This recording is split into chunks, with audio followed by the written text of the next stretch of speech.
दोस्तों, हम लोग आपको हर दिन नया नया वीडियोस देते हैं और हम आपसे हर वक्त सजेशन मांगते हैं कि आपके मन में कोई टॉपिक हो जिसको आप हमें सजेस्ट कीजिए, हम उस पर वीडियो बनाएं। आज हमारे पास बहुत सारे लोगों की आई हुई थी कि सर पल्मोनरी स्टेनोसिस के बारे में बताइए।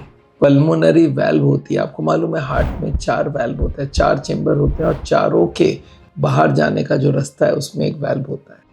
चेंबर 1 जिसको राइट एट्रियम बोलते हैं उसमें एक वाल्व होता है ट्राइकास्पिड वाल्व। जो चेंबर 2 होती है जो हार्ट के ब्लड को लंग्स में भेजता है पल्मोनरी आर्टरी में, उनको बोलते हैं पल्मोनरी वाल्व। और एक होता है माइट्रल वाल्व, एक होता है ओटिक वाल्व। ये वाल्व क्या होता है आपको मालूम है?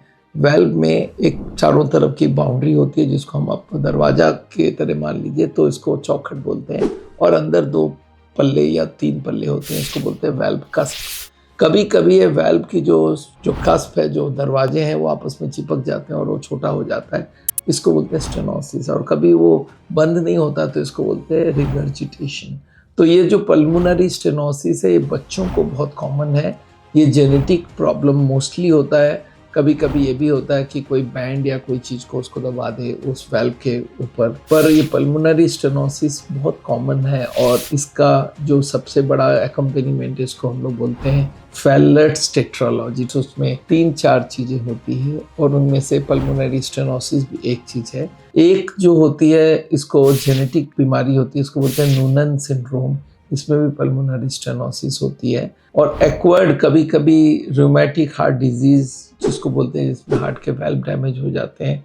और कुछ कैंसर टाइप के भी चीज़ होते हैं हार्ट वाल्व के, जहाँ पे पल्मोनरी स्टेनोसिस होती है। और प्रीवियस कभी कोई सर्जरी किया उसकी वजह से भी स्टेनोसिस हो सकता है। तो अगर दोस्तों ये माइल्ड केस है, इसको इकोकार्डियोग्राफी करके समझा जा सकता है। पहला डायग्नोसिस तो आपको सिम्टम से होना चाहिए। अगर वो बच्चे को फेटिग हो रहा है, चेस्ट पेन होता है, सांस फूल जाता है या बेहोश हो जाता है, स्किन का कलर अगर ब्लू हो जाता है जिसको साइनोसिस बोलते हैं, और वेट गेन नहीं हो रहा है, खाना भूख नहीं लग रहा है, तो आप सोच के चलिए कुछ कमी है। अगर डॉक्टर के पास लेके जाएंगे और स्टेथोस्कोप डाल के ही बता सकता है कि हाँ इसमें मरमर आ रहा है, इसका मतलब कुछ ना कुछ गड़बड़ है। फिर इकोकार्डियोग्राम करने से इसका पता चल जाता है कि कौन से वाल्व में कितनी कमी है। अच्छा, एमआरआई और सीटी स्कैन का भी देख सकते हैं। कार्डियक कैथेटराइजेशन करके आप उसका वाल्व का अंदर का उसका मेजरमेंट, उसके प्रेशर सब चेक कर सकते हैं। अब इसका ट्रीटमेंट क्या है? मोस्टली सर्जरी है। माइल्ड केसेस में हम लोग दवाई ले लेके मॉनिटरिंग कर सकते हैं। 2 तरह की सर्जरी होती है। एक वाल्वोप्लास्टी होता है जहाँ बैलून डाल के ब्लॉकेज के पर्दों को जहाँ पे वो चिपक जाता है उसको खोल दिया जाता है, और या तो सर्जिकल रिप्लेसमेंट या रिपेयर होता है। तो ये दोनों किया जा सकता है, पर किस वक्त करना है वो डॉक्टर डिसाइड करते हैं। अगर बच्चा थोड़ा हेल्दी रहता है तो ऑपरेशन करने में ईजी होता है, इसलिए कभी कभी लोग जो माइल्ड केसेस में बोलते हैं आप वेट करो टिल सम एज, और अगर मॉडरेट और सीवियर केस है तो ऑपरेशन करना बहुत ज़रूरी हो जाता है। तो फैलेट्स टेट्रालॉजी और पल्मोनरी स्टेनोसिस बहुत कॉमन बीमारी है, पर ये लाइफस्टाइल वाली बीमारी नहीं है। इसमें लाइफस्टाइल का खास कोई रोल नहीं है, इसलिए इसके बारे में मैं ज़्यादा बात नहीं कर रहा हूँ। पर याद रखिए, अगर है इस तरह की प्रॉब्लम, इसका सर्जिकल करेक्शन ही होता है। या तो बैलूनिंग होती है या इसको ओपन हार्ट सर्जरी जिसको बोलते हैं, जिसमें वाल्व को रिप्लेस किया जा सकता है। तो दोस्तों आज यहीं पे रोकते हैं। मेरा नाम डॉक्टर विमल छाजड़ है, और आपके पास भी कोई भी ऐसा चीज़ हो जो आपको लगता है इसके बारे में हम डॉक्टर छाजड़ से सुनना चाहते हैं, तो आप ज़रूर हमें बताइए। हम उसके बारे में कहीं ना कहीं से सारा डिटेल लेके आपको बताने वाले हैं।